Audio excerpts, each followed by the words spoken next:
You built what instead of bunkers? The alien war chief's mandibles clicked in confusion as he stared at the human officer across from him. Captain Harris leaned against a shattered concrete barrier, wiping the dirt from his face with the back of his gloved hand. The battlefield stretched behind him, smouldering, littered with the ruins of alien war machines, their sleek, angular designs shattered by explosives, railgun fire, and something far worse. "We used to build bunkers," Harris said almost casually. His voice carried a kind of exhausted amusement, the way a man speaks when he knows he holds the last winning card. "But then we realized something." The war chief's 4 eyes twitched, his armored body tensing as he processed the devastation around him. His forces had landed on Earth expecting a slow, grinding campaign. Attrition warfare, trench fights, city-by-city takeovers. They had studied human history, believed that humans would dig in, fortify, fight from hardened underground shelters. They were wrong. There were no bunkers. Instead, there were kill zones. The first few waves of the invasion had gone as expected. Cities had burned. Millions had died. But the humans, those strange, stubborn creatures, had refused to react in the way the war chief had anticipated.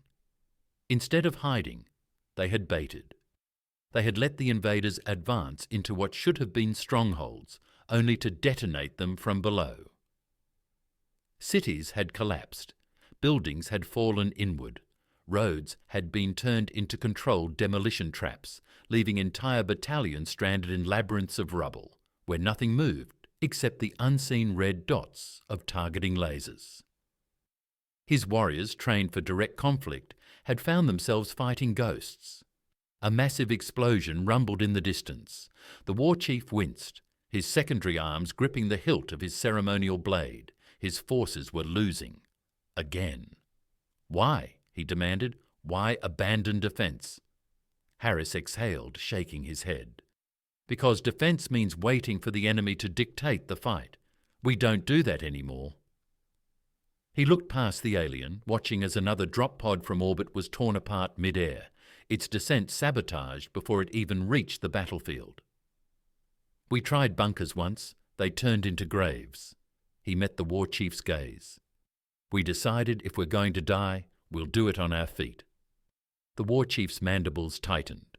"That is reckless." "It's human," Harris said simply. Another explosion, closer this time. The alien leader turned, watching as his warriors scrambled to hold formation. They were losing ground. The sky was thick with human warships now, moving in coordinated patterns, hitting supply lines, severing communications. The war chief clenched his fists. "You are weak. You do not even have exoskeletons. You do not have natural weapons. Your bodies are fragile." Harris snorted. "Yeah, that's what we tell people. Then they try to fight us." He took a step forward. The war chief tensed, expecting an attack, but instead Harris pointed at something behind him. The war chief turned and froze. His warriors, his elite warriors, were fleeing, not retreating, fleeing. They were running from humans. A squad of human soldiers advanced through the smoke, moving with practiced efficiency. They were battered, their armor scorched, their weapons dented, but they kept coming. None of them hesitated. That was the thing that chilled the war chief the most. He had fought species that hesitated, species that second-guessed, species that broke under the weight of war. But these humans, these frail creatures, had adapted to war in a way no species should. They did not run. They did not build walls. They became war. "You don't understand," Harris said, stepping beside him now. His voice was calm, almost sympathetic. "Bunkers are for people who think they can survive the worst. Humans don't think like that." He smiled. "We take it with us." The war chief's breath came sharp and quick as he watched his forces break. They weren't just losing ground.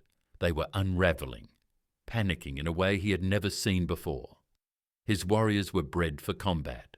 Each soldier had trained since hatching, their carapaces hardened through ritual battles, their reflexes honed through brutal trials.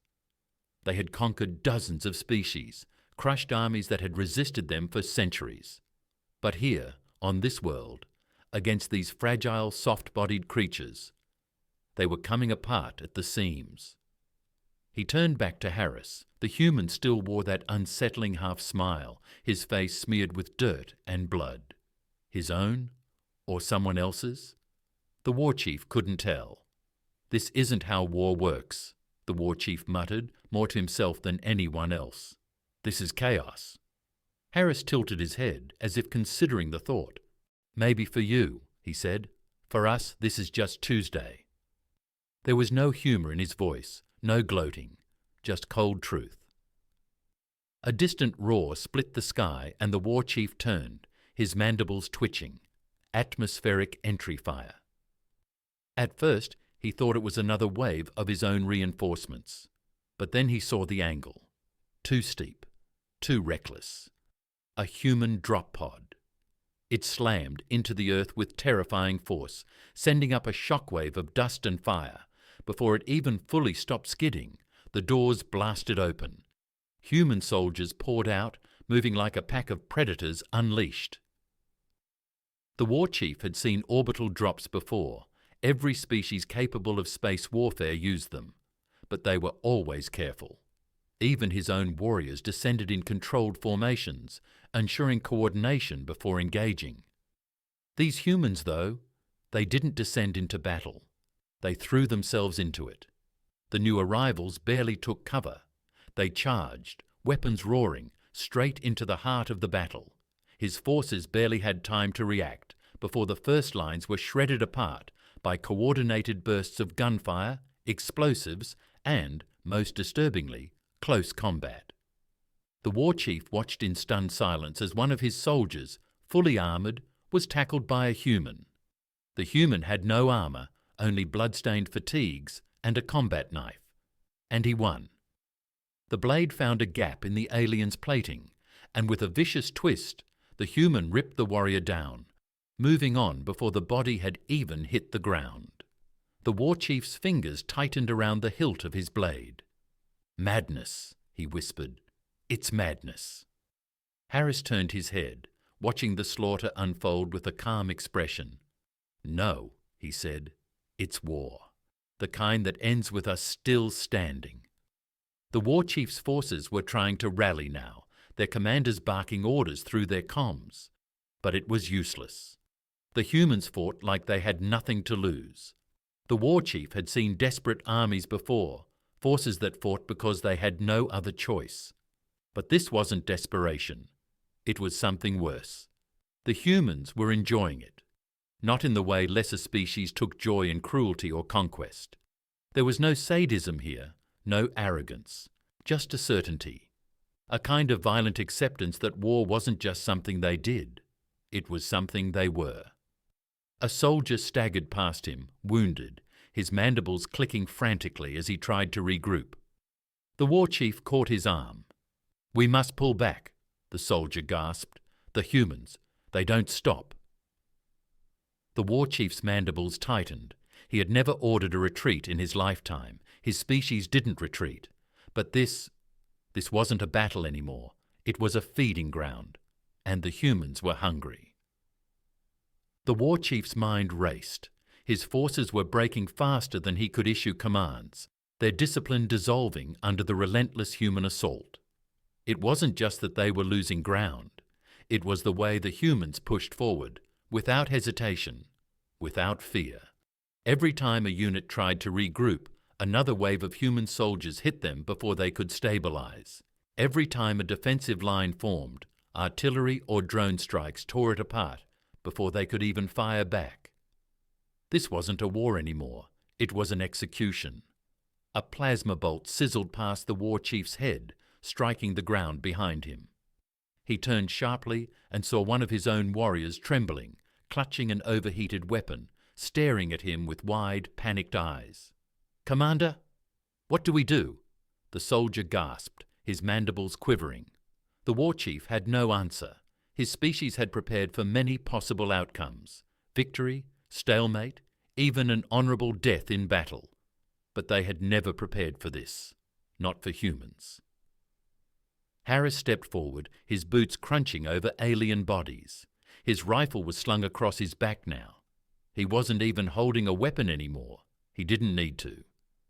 "You ever wonder why we don't build bunkers anymore?" Harris asked, tilting his head slightly. "I bet your strategists thought we were careless, that we were weak because we didn't hunker down and hide." The war chief said nothing. His secondary arms curled close to his body in instinctive defense. Harris continued, his voice calm. "See, we used to build bunkers, big ones. Thought they'd keep us safe. Thought wars could be fought by waiting things out, by digging in and holding the line." He exhaled, shaking his head. "Then we learned something." The war chief swallowed. Harris gestured toward the battlefield. "Bunkers are for people who think there's going to be something left when the war's over." The words sank into the war chief like a blade.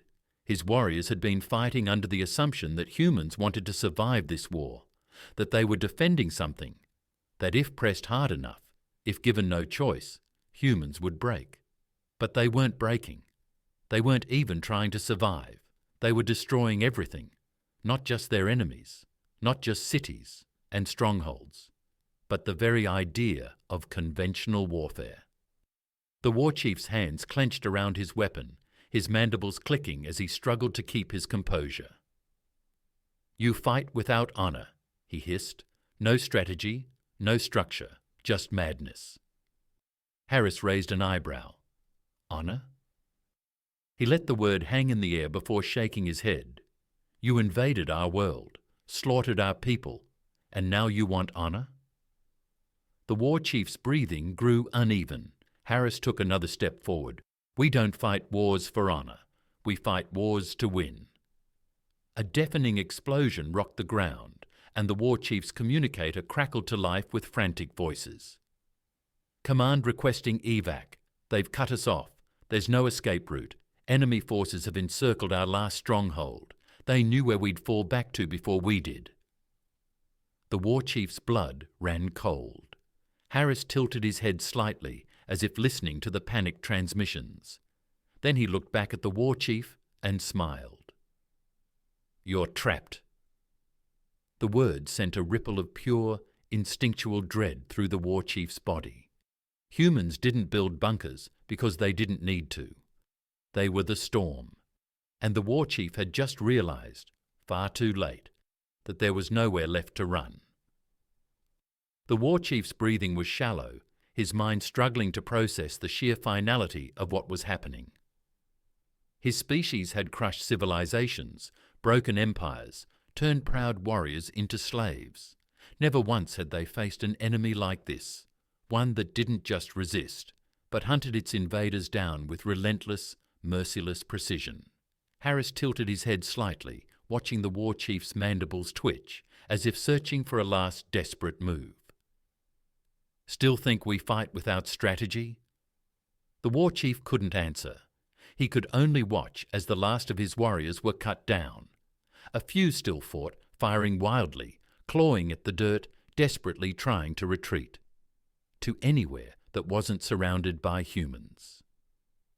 But there was no escape. Every fallback position had already been predicted. Every attempt at regrouping had been anticipated. Because humans didn't fight like anyone else. Another deafening explosion roared across the battlefield. The war chief turned just in time to see his last command station collapse in flames. The symbols of his empire, banners, insignias, war sigils, crumbling into ash. His communicator buzzed weakly in his ear. Distant voices filled with terror. Evac ships destroyed. No way off this planet. They're everywhere. How did they? This isn't war. It's extermination. Then, silence. His forces were gone. The war chief felt something alien creeping into his mind. Something he had never experienced before. Doubt. He had always believed his kind to be superior. They were stronger, faster, naturally armoured, bred for combat. But none of that had mattered. Because humans didn't survive wars. They ended them. Harris exhaled slowly, rolling his shoulders. The battle was over.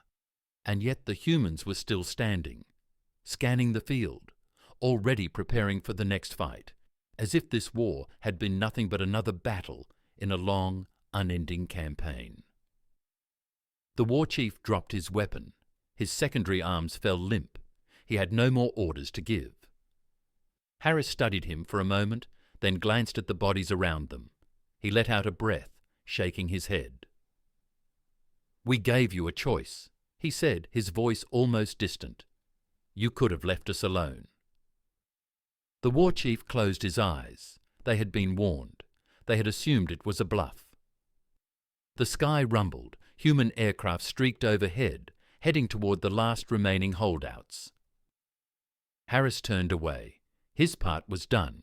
The cleanup would come next. The war chief, the last of his kind on this battlefield, watched as the humans moved like a force of nature. They had no need for bunkers. They had become the storm,